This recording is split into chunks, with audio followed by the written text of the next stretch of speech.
Bonjour et bienvenue donc à cette série qui propose donc de répondre à des questions que les gens me posent, soit par Facebook, soit par YouTube ou par d'autres moyens, et qui me font part donc de réflexions qu'ils aimeraient entendre de ma part sur des sujets qui sont très variés. Alors jusqu'à maintenant, nous en avons fait quelques-uns et vous pouvez trouver la somme de ces questions-réponses sur le site YouTube à la chaîne Pleine Conscience Intuitive, et vous allez voir que dans les playlists, il y a questions et réponses avec Céline Bélanger. C'est dans cette playlist-là que vous allez retrouver l'ensemble des vidéos proposant donc des réponses sur des questions que vous avez posées. C'est toujours à peu près une durée de 15 minutes à peu près, les réponses qui sont données. Donc si ça vous intéresse, vous pouvez aller jeter un coup d'œil, il y en a quelques-unes déjà d'effectuées. Alors, mon nom est Céline Bélanger, donc je pratique les thérapies intuitives depuis plus de 25 années, depuis plus de 20 ans, 15-20 ans, l'enseignement. Et donc, j'écris quelques livres sur les thérapies intuitives. Donc, ça fait quand même un certain nombre d'années que je pratique. Et la question qui m'est posée aujourd'hui, c'est une question qui est intéressante. C'est quoi faire quand on a un problème de genou, de hanche, et que la médecine nous propose l'opération? Est-ce qu'il y aurait moyen d'éviter cela? C'est une question intéressante, puis c'est une question qui n'est pas facile à répondre en même temps, puisque on devrait prendre le temps, cas par cas, en fin de compte, de pouvoir évaluer cela. Là, je vais essayer de le présenter de façon globale pour vous présenter certaines données également en même temps. Alors, quand on observe le champ énergétique d'une personne, dans un premier temps, qu'est-ce qu'on observe? On observe un corps physique qu'on va donc constater qui est devant nous. Et ce corps physique-là, si on prend le temps de se mettre en relation, en état de pleine conscience intuitive, on va constater que dans cet état de pleine conscience intuitive, on va observer que le corps physique, fait de chair et d'os, émet une certaine lumière, une certaine énergie. C'est ce qu'on appelle l'aura. Alors, cette lumière-là, d'où est-ce qu'elle vient? Elle provient de ma capacité à recevoir l'énergie de la Terre, donc de prendre les champs électromagnétiques de la Terre, de l'amener dans mon corps. Et donc, parce que je me mets en contact avec cette énergie de la Terre, je me sens plus dense. Et cette densité-là va faire que je vais être plus réceptif aux énergies cosmiques. Aux énergies cosmiques, c'est le Soleil, les planètes, les étoiles, etc. Et il va donc y avoir effectivement comme un genre de passage d'énergie à travers mon corps, comme si j'étais une antenne. Et cette antenne-là, elle me permet donc de bien ressentir la présence lumineuse de l'énergie tellurique et l'énergie du ciel qui va circuler à travers moi. Et plus l'énergie circule harmonieusement, plus nous allons parler de négantropie. Négantropie signifie que le corps ne vieillit pas aussi rapidement, puisque la négantropie signifie qu'il n'y a pas d'usure. C'est-à-dire que l'énergie circule parfaitement harmonieusement dans mon corps, et quand ça circule parfaitement harmonieusement, ben je suis dans un état de santé parfaite, pourrait-on dire, c'est-à-dire que mon corps va vieillir vraiment à un niveau très lent, puisqu'il n'y a pas d'usure. Contrairement à l'entropie, l'entropie, c'est un indice justement qu'il y a de l'usure, donc des zones de perturbation dans mon corps. L'énergie de la Terre, l'énergie du ciel ne circule pas adéquatement ou librement dans mon corps, créant des tensions, des frictions, et ces frictions à long terme vont entraîner des problèmes de santé. Lorsque j'observe donc le champ énergétique d'une personne, ce que moi j'observe en fin de compte, c'est le potentiel santé de la personne. Alors, je ne suis pas en train de déterminer si la personne est malade ou pas malade, ça c'est le médecin qui va le faire. Mais je suis en train de déterminer le potentiel santé de la personne. Alors, ce potentiel santé me donne des informations sur les zones de fragilité que le corps peut avoir, puis il va sans dire que dans le cas qui nous intéresse, où il y a un problème de genou et un problème de hanche, on peut facilement penser qu'il y a plusieurs années passées, on pouvait déjà observer cette fragilité-là dans le champ énergétique de la personne en question, et cette perturbation-là pouvait se manifester à travers des déficiences dans le champ énergétique, dans la qualité du rayonnement biolumineux des cellules du corps. Donc, le fait que le rayonnement biolumineux ne se fasse pas adéquatement signifie que les cellules du corps ne sont pas dans un processus de négantropie, justement, ne sont pas dans un processus d'échange optimal, qui fait que donc une émanation plus faible et qui va donc générer une fragilité dans la région en question. Et avec le temps, si on ne fait rien, bien évidemment, ça peut devenir une maladie, une problématique, où la médecine va devenir à ce moment-là capable de l'identifier parce qu'elle va pouvoir te dire, ben voici, tu as un problème de santé dans ton corps physique. Et on est capable de le mesurer, on est capable de le démontrer scientifiquement parlant. Alors que c'est sûr que quand on parle de champ énergétique, on n'est pas dans un processus scientifique. On est dans un processus où on parle de quelque chose qui est plus de l'ordre de la physique quantique, en fin de compte.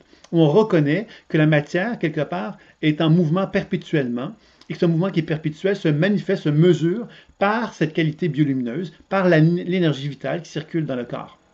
Donc ça, c'est une première chose que je voulais dire, c'est qu'il y a donc une prévention à faire. Donc on doit toujours se rappeler finalement que face à la problématique de la santé, il y a donc une possibilité pour nous de nous accompagner afin d'être capable de générer le plus possible une situation qui se rapproche de la négantropie plutôt que de l'entropie. Donc ça, c'est le défi qu'on a tous un peu à relever quand on parle de la santé physique et santé énergétique. Alors, comment fait-on cela? Bien évidemment, la pratique de l'enracinement est une belle technique que je vous réfère encore une fois sur le site développementconscience.com. Vous avez la leçon 1, le module 1 de la formation, de l'introduction à la pleine conscience intuitive qui est proposée. Et vous pouvez à ce moment-là donc pratiquer la pratique de l'enracinement. Moi, je vous propose de le pratiquer pendant au moins 7 jours et de voir ce que ça vous fait, tout simplement. Alors, c'est une façon simplement donc de travailler sur cette fameuse notion d'entropie négantropie. Donc, l'enracinement, si on le fait régulièrement, bien, ça va augmenter la négantropie inévitablement. Et on va peut-être observer quand même qu'il y a des zones de friction, des zones de tension qui vont demeurer. Et c'est là évidemment que souvent qu'on va conseiller aux gens d'aller un peu plus loin avec la pleine conscience intuitive, les techniques de déprogrammation et de soins que j'enseigne. Maintenant, ça, c'est un petit peu plus élaboré ce que je viens de vous dire. On va revenir donc à la base. Donc, l'enracinement, ça serait un moyen très simple, déjà de pouvoir justement favoriser la santé. C'est ce que je voulais vous exprimer.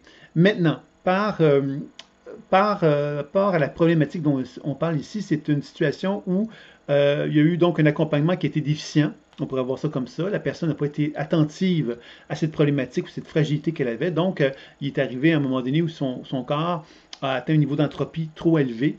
Et c'est ce qui fait que la médecine aujourd'hui est capable de dire tu as un problème au niveau de tes hanches, tu as un problème au niveau de tes genoux. Donc, il faut savoir ici que ça, c'est le constat médical. Il faut savoir qu'il y a quand même des choses qui peuvent être intéressantes à envisager dans un cas comme celui-ci.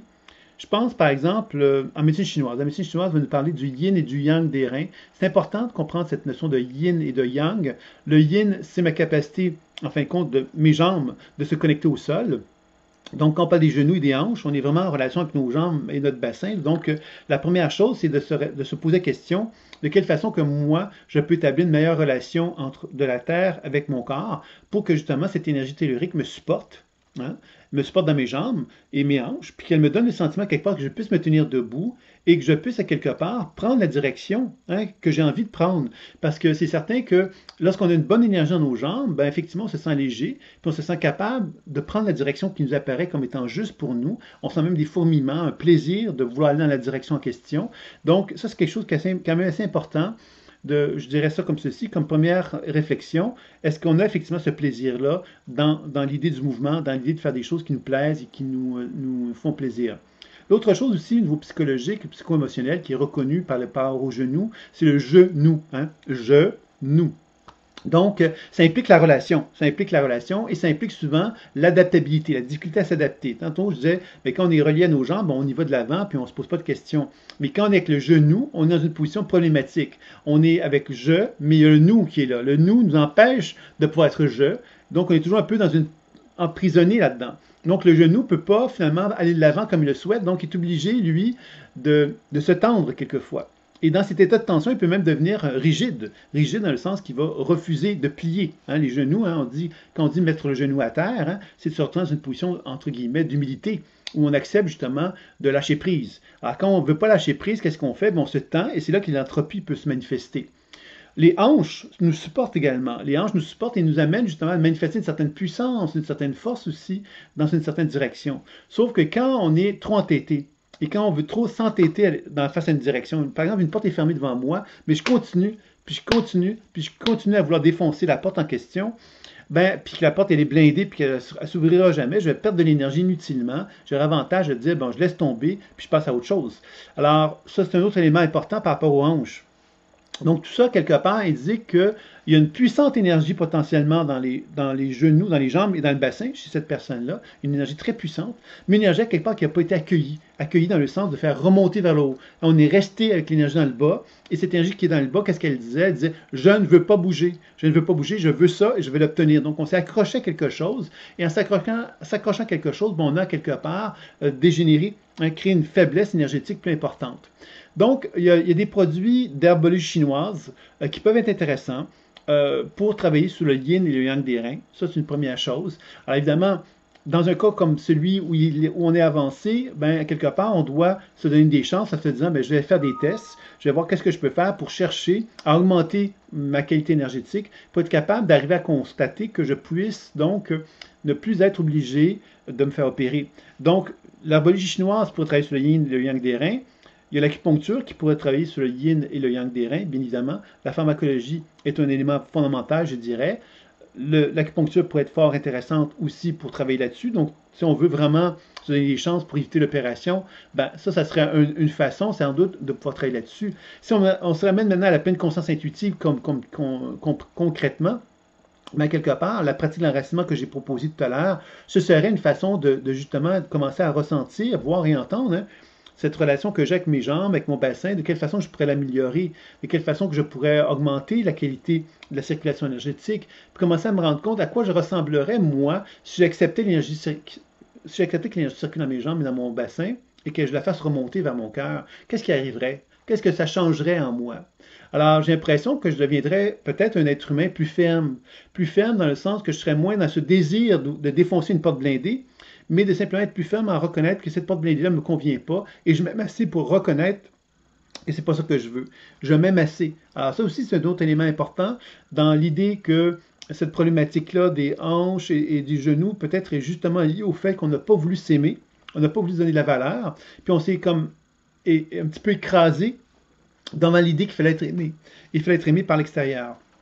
Et ça, il y a peut-être eu un effort qui a été fait en ce sens-là, inutile, qui a fait que justement les tensions se sont manifestées dans le genou et les hanches. Alors ça, évidemment, c'est des réflexions que j'amène. C'est certain que quand on veut faire un travail pour éviter les opérations, on doit effectivement faire une réflexion psychologique pour changer notre comportement, changer notre façon de fonctionner face à certaines problématiques comme celles que je viens de nommer. Mais on doit aussi envisager l'aspect énergétique. C'est bien évident que l'aspect énergétique, c'est d'augmenter la qualité de la circulation énergétique dans notre corps. La pratique de l'enracinement va être intéressante. Les moyens d'acupuncture pourraient être intéressants. Les types de soins que moi je donne au niveau des fascias pourraient être intéressants aussi. L'autre élément que je vois qui pourrait être intéressant, c'est par exemple les aimants, et qui peuvent être intéressants parce que, évidemment, les aimants vont amener une relaxation tissulaire dans les régions concernées. Ça pourrait donc amener une meilleure circulation dans la région. Quelque chose qui pourrait être intéressant aussi. Il y a des bandes de cuivre. C'est des circuits, moi j'ai créé un livre qui s'appelle Une santé de cuivre. Ce sont des bandes de cuivre qui sont conductrices et qui favorisent donc la circulation d'une façon tonique, que je dirais, au niveau de l'énergie dans les jambes. Donc, ça pourrait avoir une incidence sur les hanches et sur les genoux. Ça pourrait être intéressant. Les aimants, eux, ne sont pas un aspect tonique, c'est un aspect relaxant. Les aimants vont amener plus de sang dans la région où on va mettre les aimants. Donc, ça peut être intéressant aussi. Donc, c'est tous les moyens qui peuvent être intéressants pour éviter cette fameuse situation. C'est certain qu'au niveau de l'auto-guérison, en pleine conscience intuitive, il y a plusieurs techniques dans le module 1, 2 et 3. Vous allez retrouver donc la base de l'enseignement. Et dans la base de l'enseignement, vous avez un enseignement fort intéressant sur les techniques d'auto-guérison, la chirurgie, le transfert d'énergie, la miniaturisation, qu'on combine les trois ensemble pour vraiment avoir une vision très globale de la problématique d'un organe et d'un système sur lequel on travaille et dans lequel on inclut le décollage intuitif, la déprogrammation de la mémoire cellulaire et ces trois techniques-là. Donc, ça fait quelque chose d'assez complet. Donc, ces trois modules, c'est quand même un prix intéressant pour ceux qui sont intéressés. Ça pourrait être une voie aussi de se donner des outils pour se dire, ben, tiens, je vais me donner les meilleurs moyens pour arriver à changer ma situation ou à améliorer ma situation. Alors là, on explore plusieurs choses. Hein. Je suis conscient, je ne suis pas en train de vous dire, je ne suis pas en train de vouloir vous vendre quelque chose comme tel, mais j'essaie d'explorer un peu les diverses options qui peuvent se présenter à soi. Pour arriver justement à constater est-ce que je suis capable, moi, de changer ma situation ou de mieux la gérer, de mieux la contrôler, de me rapprocher un petit peu plus de la négantropie par rapport à cette problématique-là. Alors, pour répondre à la question, elle me disait est-ce que c'est possible d'éviter l'opération? Je dirais que oui, tout est possible, mais ça demande évidemment qu'on soit désireux de donner les outils et les moyens pour le faire. Soit qu'on va voir on va aller faire la consultation, mais moi je pense que aller voir faire des consultations, c'est une chose, mais faire une démarche personnelle, c'est une autre chose aussi. La démarche personnelle, certainement, c'est une réflexion à faire sur ma façon de gérer mon énergie vitale, particulièrement cette force motrice que j'ai en moi qui va dans des directions qui ne sont pas les bonnes directions souvent. Et l'autre élément, c'est de développer des techniques de soins. Donc, la pratique de l'enracinement est accessible dans le module 1 qui est gratuit. Les autres exercices dont j'ai parlé, ce seraient d'autres exercices fort intéressants. Peut-être que vous en connaissez, d'autres exercices intéressants. Moi, je vous inviterais d'avoir un journal intime dans lequel vous vous accompagnez dans une démarche de guérison, d'auto-guérison. Vous marquez la date, vous marquez le problème que vous avez, vous prenez le temps même de dessiner le problème que vous avez, vous faites le soin. Ensuite, vous prenez le temps de refaire le dessin de avant et après. Vous prenez le temps de noter qu'est-ce que vous avez vécu pendant le soin et après le soin. Et vous voyez, effectivement, c'est des actions que vous pourriez faire pour soutenir le travail. Et ensuite, vous donnez un rendez-vous pour pouvoir poursuivre le soin. Alors, pour commencer, vous pourriez vous donner des rendez-vous assez serrés, hein, une fois par jour, 5 fois par jour, vous voyez, pour vraiment chercher à changer la situation, ne plus être dans une position de victime par rapport à la problématique de santé, mais commencer à développer quelque chose de plus stimulant, je dirais. Alors, c'est certain qu'avec les techniques qui sont enseignées dans la pleine conscience intuitive, on peut arriver avec quelque chose de beaucoup plus élaboré, on y arrive avec quelque chose de plus concret. Mais avec ce que je vous ai donné comme aujourd'hui comme élément, vous avez quand même certaines bases qui pourraient vous aider justement à cheminer, puis peut-être effectivement arriver à gérer assez bien la situation. Alors évidemment, il y a plein de produits naturels qui pourraient être pris pour favoriser aussi le travail. Donc vous voyez qu'il y a plusieurs choses qui peuvent optimiser la chose. Optimiser la chose, c'est faire une compréhension psycho-émotionnelle de la situation, de la problématique de santé, faire une évaluation énergétique avec la pratique d'enracinement, les techniques d'auto-guérison, etc., qu'on peut faire par soi-même, en se donnant les moyens de le faire régulièrement.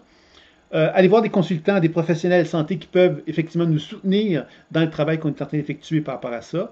Il y a donc une somme de produits, je vous ai parlé de la pharmacopée chinoise, mais on pourrait parler d'une somme de produits qui pourraient avoir une incidence intéressante sur ce type de problème-là.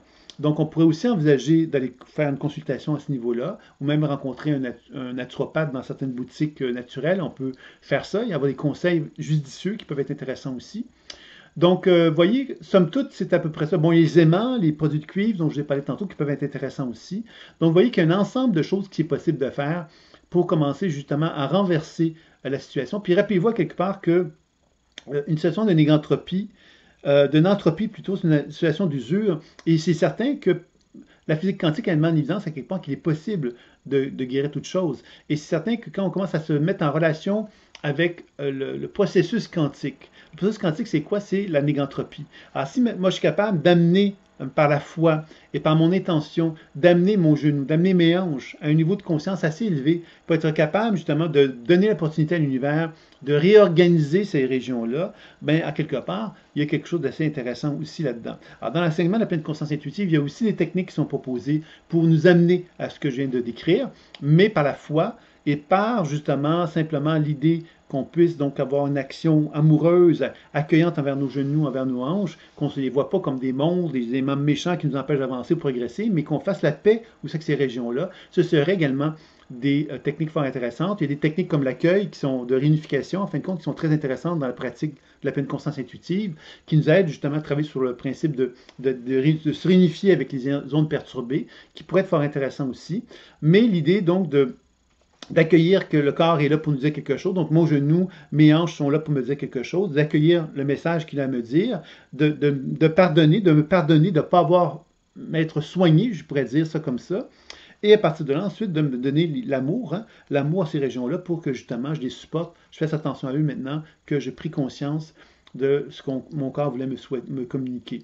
Donc, ne pas oublier quelque part que la médecine nous propose une voie, mais que d'autres voies, et se rappeler certainement que la voie de la pensée, la voie de ma capacité à pouvoir regarder les problèmes de santé que j'ai d'une façon différente, peuvent m'amener aussi donc à donner une autre façon de concevoir la façon que je peux soigner ces régions-là. Donc, ça peut être intéressant d'explorer cela. Alors, c'est un petit peu mon explication, ce que j'avais à vous dire par rapport donc à cette problématique-là. J'espère que ça va vous être utile. Si vous avez des commentaires, des partages, des likes, n'hésitez pas, ça me fait plaisir. Vous pouvez donc retrouver cette question-réponse sur YouTube, mais également sur Facebook, puisque je vais donc la partager très bientôt. Alors, je vous remercie beaucoup. Au revoir.